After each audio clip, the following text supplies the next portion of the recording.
जी लोक म्हणतात ना फिरायचा प्लॅन होत नाहीत त्यांच्यासाठी आहे हे. अचानक भयानक ठरलं. सकाळी उठलो, आवरलो, नाश्ता बिष्टा केलं. किती वाजले माहित नाही आता. किती वाजले रे? 5 वाजले असतील. 5-1 वाजले असतील. आता निघालो गावाला. आई कालच गेले गावाला.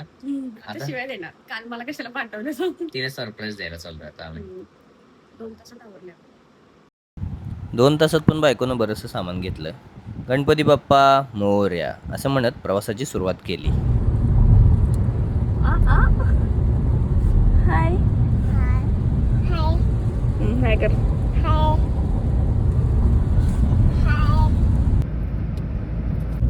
असंच घ्यायचं.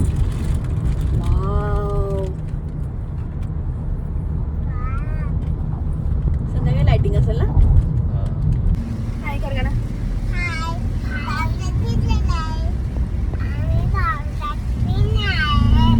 अचानक भयानक ट्रिप सक्सेसफुल.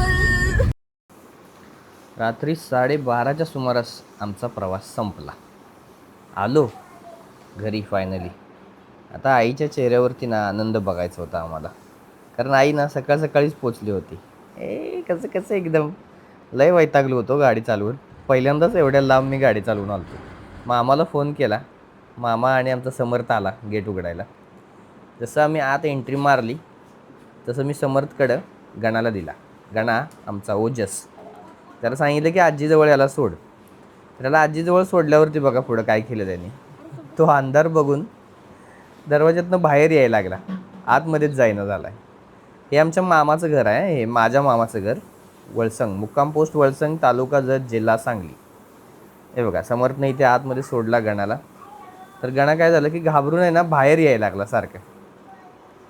हे तर सोडाच, पण जेव्हा आमच्या आईनं गणाला बघितलं ना तेव्हा तिच्या चेहऱ्यावरचे एक्सप्रेशन बघण्यासारखे होते.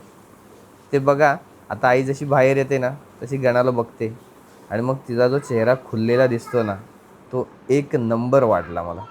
म्हणजे जे काही थकवा होता ना माझा तो सगळा निघून गेला.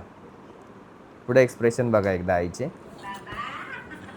आणि आमच्या आजीने तोपर्यंत आवाज दिला. आजीच्या चेहऱ्यावरती तर एवढा आनंद ओसंडून वाहत होता ना. आमची आजी 80+ आहे बरं का. अजून सुद्धा कशी व्यवस्थित आहे बघा हिच्या चेहऱ्यावरचे एक्सप्रेशन्स. भारी वाटलं, छान वाटलं सरप्राईज देऊन सगळ्यांना.